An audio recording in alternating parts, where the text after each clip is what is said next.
Dando sequência, então, à nossa parte de estabilidade de sistemas de controle, a gente vai começar a entrar agora nos casos especiais da tabela de Root. Quais são esses casos especiais? É quando você tem um zero na primeira coluna, e aí você teria uma divisão por zero, né? E quando você tem uma linha inteira de zeros. Então são esses dois casos especiais da tabela de Root que a gente vai analisar agora, né? Então a gente vai resolver esse exemplo que está mostrado abaixo. Deixa eu só passar aqui o slide, né? Então montei os primeiros coeficientes, né? 1, 3, 5, 2, 6 e 3, né? Então ele é um S na quinta. Então para a primeira coluna eu vou pegar o coeficiente. Aqui é o coeficiente 1, né? 1, 3 e 5. Para outra coluna, o 2. Para outra linha, desculpe, né? O 2, 2 6 e 3. Então está montado a minha tabela, tá ok? Vou montar esse termo agora, esse elemento agora que eu vou chamar aqui de B1, depois eu troco o valor dele. Você vai manter fixo essa primeira coluna, né? E o 2 aqui também fixo, tá?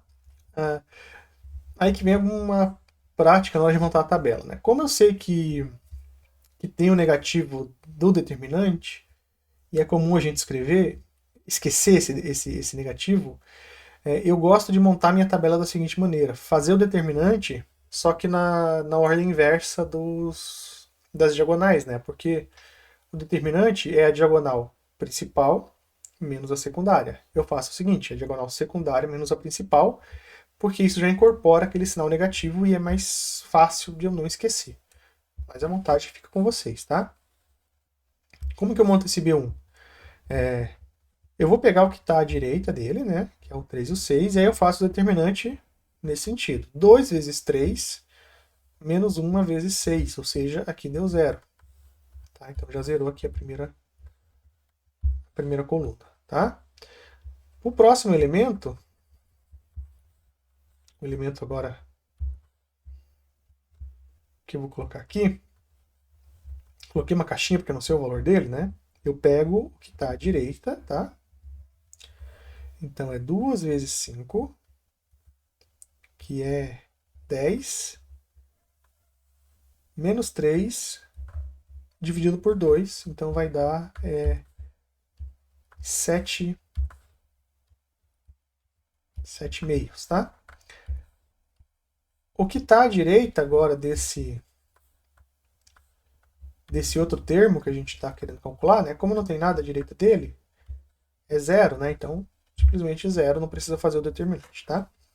O problema vai aparecer então aqui nessa linha S2, né? Porque na linha S2, quando você for fazer o determinante, esse menos esse vai ser dividido por zero, né? E divisão por zero a gente não pode fazer, né? Que acaba o mundo se você dividir por zero na calculadora, ela explode, tá? Então o que a gente faz? No lugar desse zero, você coloca a variável epsilon. E esse epsilon depois a gente trabalha com ele, mas o epsilon é um número que tende a zero, ele não é necessariamente zero, é um número muito pequeno, 0,000001. E aí ele pode ser tanto positivo quanto negativo, né? Então pode ser menos 0001 ou mais 0,00000 mais um 0, 1. Ok? Como que ficaria então agora a montagem da tabela? Monta ela normal, né? Só que usa esse epsilon como variável. Então para esse outro elemento que eu tenho aqui, eu vou manter fixo. Deixa eu pegar aqui esses dois, né? Esses dois aqui ficam fixos. Tudo vem dividido por epsilon. E aí é sucesso, né? Então, diagonal, nesse sentido, é 6 epsilon.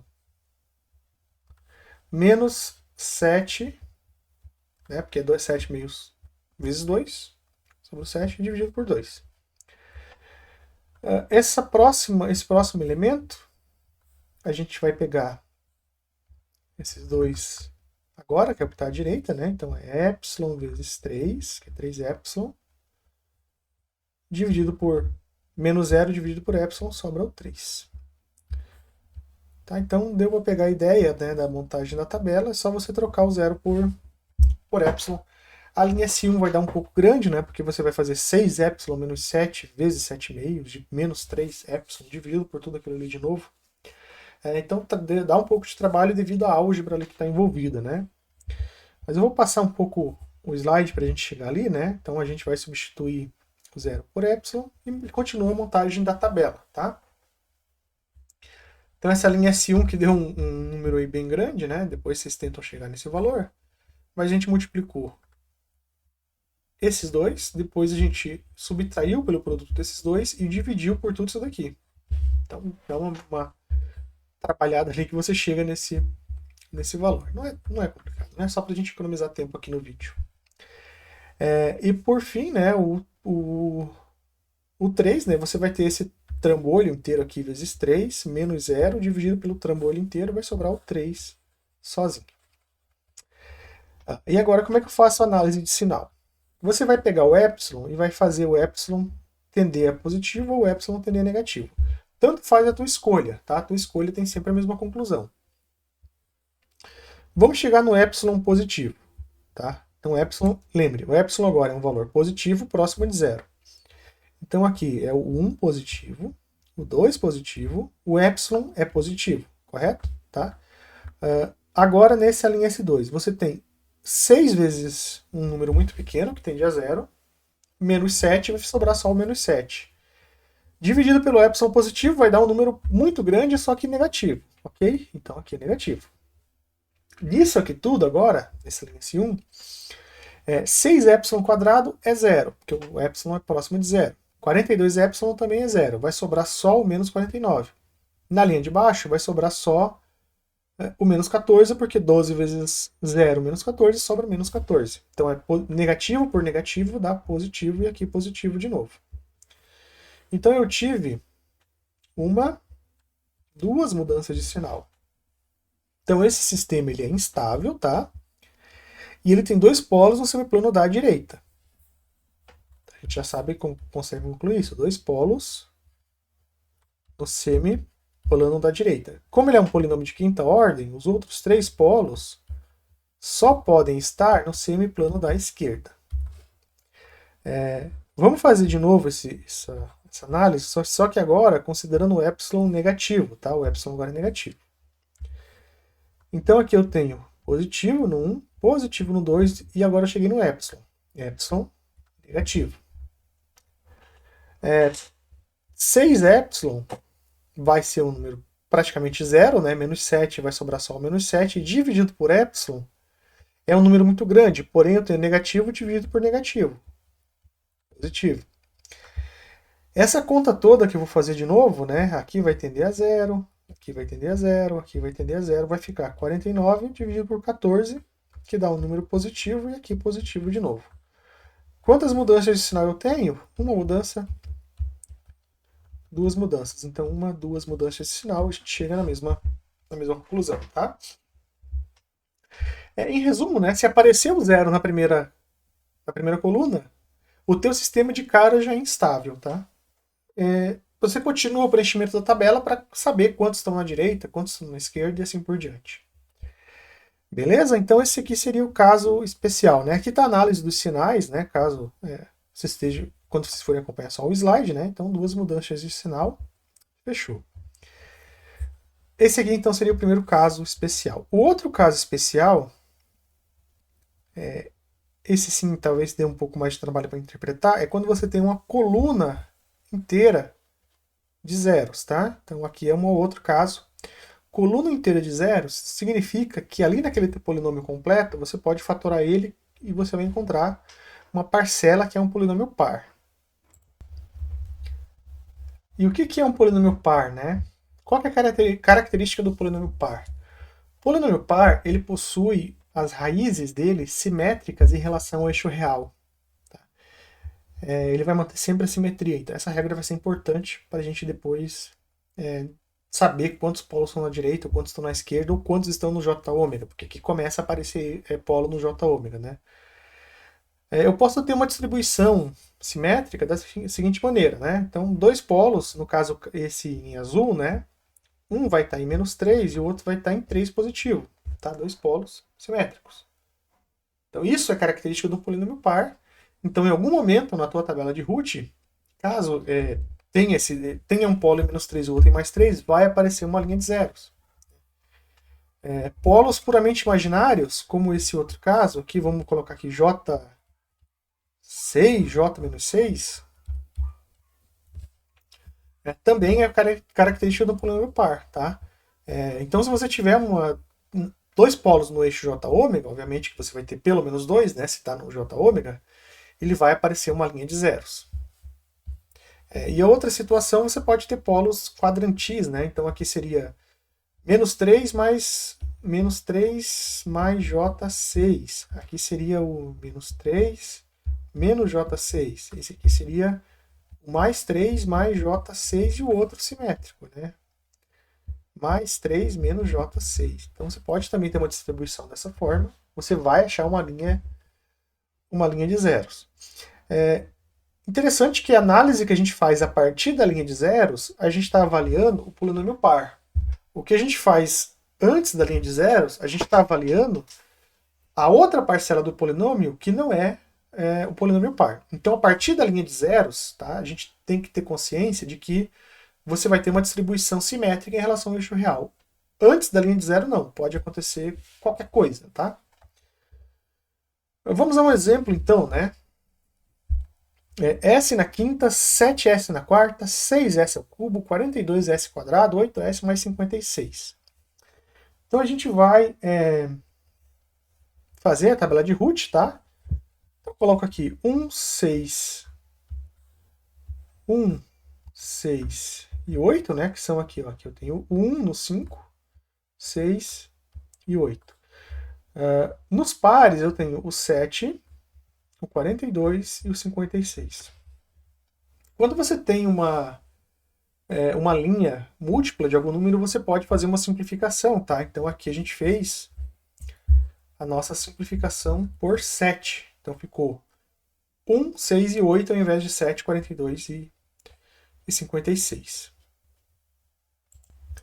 Então note que agora a nossa tabela, né, a gente já fez alguns exemplos, então vocês já conseguem ver que aqui vai zerar, né? Então você vai ter 1 vezes 6, então 1 vezes 6 e 1 vezes 6. Depois você tem 1 vezes 8, 1 vezes 8, né? Zerou tudo, então apareceu a linha de zeros. Agora a gente para nosso preenchimento da tabela, tá? E como que a gente trata essa linha de zeros? Então você vai voltar no polinômio imediatamente anterior e vai montar um polinômio P de S, que é um polinômio par. Então zerou na linha S4, então eu tenho S na quarta.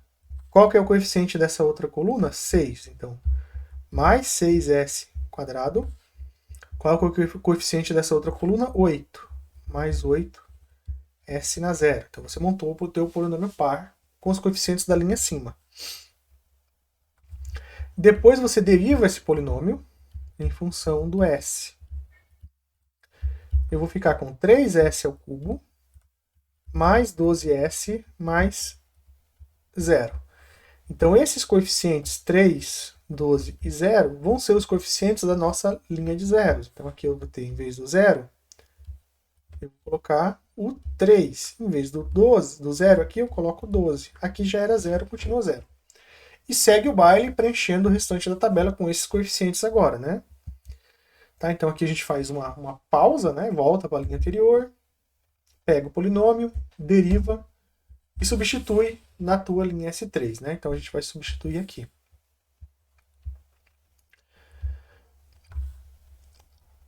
Deixa eu só ver se eu fiz certo, porque na hora que eu rabisquei, na verdade eu coloquei 3, na verdade 4 aqui, né? Poxa vida, aí é uma derivada. 4, né? Aqui é 12, aqui tá certo. Acontece. Então eu fiquei com 4, 12 aqui no caso, né? Eu tenho a digitação e 0. Como 4 e 12 é múltiplo de 4, eu posso dividir tudo por 4. Então agora eu fico com 1 e 3. E aí eu sigo preenchendo a tabela. Na linha S2, eu tenho 3 na linha S2. Vamos ver se é isso mesmo. O que está à direita dele? A direita dele é o 6 e o 3. Então é 1 vezes 6 menos 3 dividido por 1, ok, sobrou 3. E aqui sobra 1 vezes 8, sobra 8. Então essa linha aqui está correta. Linha S1. Deixa eu apagar esse rabisco aqui que eu fiz. É 3 vezes 8. Deixa eu ver só. Continuar aqui. O que está à direita dele? Na linha S1, então, eu tenho 3 vezes 3, que é 9. Menos 8. Tá? Vai sobrar 1. Dividido por 3, 1/3. E na linha S0 sobra 8. Então a análise a gente faz o seguinte.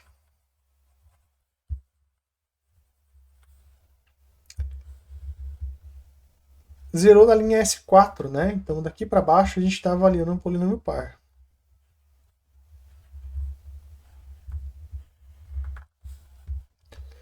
Tá, então daqui para baixo a gente avalia o par. Como zerou na linha S4, foi ali na linha S4 que apareceu 0, a gente tem um polinômio par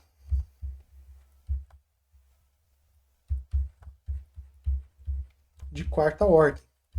Então você tem ali quatro polos para distribuir simetricamente em relação ao eixo real. Então a gente já vai ver onde é que eles estão. Como a gente começou aqui na linha S5 e na linha S4, ó, mais. Então da parcela que não era par, que no caso é só a linha S5, né, não teve tudo positivo, então ali não vai ter polo no semiplano da direita. Da linha S4 para baixo, deu tudo positivo, né? Ó. Positivo, positivo, positivo, positivo, positivo. Se deu tudo positivo, não teve nenhuma mudança de sinal. Logo, você tem 0 polos no semiplano da direita. Ok? Nenhum polo no semiplano da direita. Agora, da parcela do polinômio par, você tem 4 polos simetricamente distribuídos em relação ao eixo real, porque é um polinômio par. Nenhum deles está na direita. Como que a gente pode imaginar a distribuição desses polos? Vamos fazer aqui o plano complexo. Vamos fazer o seguinte. Imagine que os teus polos poderiam estar... São 4. Será que eles poderiam estar aqui? Não, está simétrico. Está simétrico. Mas essa distribuição, não, porque eu tenho 2 polos na direita, deveria aparecer 2 mudanças de sinal. Então, não é essa a nossa distribuição. Seria uma distribuição com todos no eixo real, por exemplo, aqui, aqui, aqui e aqui, sei lá, 1, 2, menos 1, menos 2? Não é isso, né? Porque, de novo, 4 polos, 2 na direita, não posso distribuir dessa maneira. A única maneira de você distribuir esses 4 polos, e os 4 polos estarem simétricos em relação ao eixo real e nenhum deles na direita, é que os 4 polos estejam exatamente em cima do eixo J-ômega. Então você tem 4 polos no eixo J-ômega. Sei lá, J3 menos J3, J6 menos J6. Tá? Então 4 em relação ao eixo real. Simétricos em relação ao eixo real. Então essa distribuição do polinômio par, quando zerou a linha de zeros, você tem que fazer considerando o polinômio par, considerando a simetria. Tá? Então, obviamente que a única possibilidade é essa, tá? Então você tem ali 4 polos no eixo J-ômega. Então, continuando a nossa distribuição. Nenhuma mudança de sinal, 0 polos no semiplano da direita. A parcela do polinômio par resultou para mim 4 polos no eixo J-ômega. Como é um polinômio de quinta ordem, falta um polo para você distribuir. Se ele não está na direita, eu tenho 4 no J-ômega, o único lugar que ele pode estar é um polo no semiplano da esquerda. Tá? Então você tem o quinto polo aqui em algum lugar. Né? Esse quinto polo não precisa você distribuir ele simétrico, né? Porque é da parcela não par do teu polinômio. Tá ok? Então essa é a distribuição que a gente tem do nosso tabela de Root, quando você tem uma linha de zeros, tá? E no caso aqui não teve nenhuma mudança de sinal, então a única possibilidade é que ele esteja no eixo J-ômega. Então, para cada sistema que aparecer uma linha de zeros, você tem que fazer essa interpretação. Aqui é só colocando em texto, né, aquilo que eu tinha comentado, né? Então a gente conclui que ele tem 0 polos na direita, 1 polo na esquerda, 4 no J ômega. Se a gente fosse classificar esse sistema, né, ele é marginalmente estável, ou ele está na estabilidade crítica, né? Eu não lembro se o estável acento ali ou não, mas ele está dessa maneira. Então ele está com estabilidade marginal. Ok? Então a aplicação maior, talvez, dessa tabela de Root nesse momento para a gente não é você... Claro, é importante que você saiba o que é a tabela, que você tenha noção de estar preenchendo, né? Até com o aprendizado da disciplina, né? Que você leva mais para frente. Mas a gente não vai, né, ficar sempre fazendo isso, porque tem ferramentas computacionais que auxiliam, né, e tudo mais. Mas ele permite para a gente saber a faixa desse meu ganho que eu posso colocar na malha direta do sistema para que ele fique estável. E isso é importantíssimo, né? A gente vai ver na parte de erro que uma maneira que você tem para diminuir o erro é colocar um ganho K em cascata. Só que você não pode colocar um ganho K qualquer, você tem que saber se esse ganho K não vai extrapolar a estabilidade que você estava querendo para o seu sistema, né? Então, se eu perguntasse para vocês, qual é a faixa de ganho para estabilidade? Como é que a gente montaria isso, né? Você monta a tabela de Root em função desse K e aí verifica. Existe algum valor de K que faz aparecer um valor negativo na nossa tabela de Root? Então, respondendo isso, né, fazendo uma equação, você sabe qual é a faixa de valor para estabilidade. Então, vamos pegar esse exemplo, ó, um ganho K em cascata, 1 dividido por S, S mais 7, S mais 11. Primeiro passo é a gente fazer, né, o equivalente malha fechada, então eu tenho aqui K dividido por S ao cubo, 18S quadrado, 77S mais K. Qual é a faixa de ganho para estabilidade? Você monta aqui a tabela de Root em função do K, né? Então 1, 77 e 18K, linha S1 e linha S0. Aonde que pode aparecer um valor negativo? No primeiro momento, você pode achar aqui ó, que o K pode ser negativo, né? Um K menos 2 vai aparecer aqui. Por definição, o K a gente não considera ele negativo. A gente sempre diz que o K é um valor maior ou igual a zero. Pode ser igual a zero também, mas maior ou igual a zero. Por que isso? Se a gente olhar para esse diagrama de blocos com realimentação negativa, se você colocar que o K é negativo, você pode fazer o seguinte, você pode apagar esse valor negativo e colocar aqui uma realimentação positiva. Vai ter o mesmo efeito. Então, o K negativo, primeiro que você troca o tipo de realimentação do teu sistema, e isso não é desejável, tá? Então, o K, sempre considere o K, logo de tabela, o K é positivo sempre. Positivo, tá? Matematicamente, pode ser que para a estabilidade ele tem que ser negativo, mas a gente sabe que o K é sempre maior que zero, ok? Então, aonde que pode aparecer a linha de zeros? Bom, aqui um valor negativo. Aqui pode ser positivo, positivo. Aqui depois a gente analisa. Positivo. O K é sempre positivo e aqui positivo também. Então, o único lugar que pode haver uma troca adicional é na linha S1. Tá? Então, o 13,86 menos K dividido por 18 tem que ser maior do que zero. Se ele for exatamente igual a zero, então você vai ter um zero aqui, e aqui vai zerar também. E aí você vai ter um polinômio par de segunda ordem, e você vai ter raiz no eixo J ômega, então você vai estar com estabilidade crítica. Então ele não pode ser igual a zero também, essa linha, né? É claro que no limite, né, ele vai ser positivo, mas vai tender a uma estabilidade marginal. É só resolver essa equação. Resolvendo essa equação, você vai ter que saber, né, que o K tem que ser menor que o 13,186 dividido por 18. Se o K for exatamente igual a esse valor, então você vai ter uma linha de zeros e você vai ter um sistema marginalmente estável. Então ele começa estável, você vai aumentando, aumentando, aumentando o K. Né? Quando chegar nesse valor, depois tem que fazer a divisão, ele cruza o J ômega, e a partir desse ponto você vai ter polos com parcela real positiva, polos no semiplano da direita. Tá? Então aqui a análise que eu acabei de comentar, né? Mudança de sinal. Então o K tem que ser maior do que... Aqui, por que eu coloquei esse 18? Eu acho que eu errei no anterior, porque esse 18 vai passar multiplicando zero. Tá? Então o K tem que ser menor que 13,86. Eu não sei o que eu fiz ali no que eu estava pensando. Acho que estou muito tempo gravando vídeo aqui. Então esquece aquela parte lá. Beleza?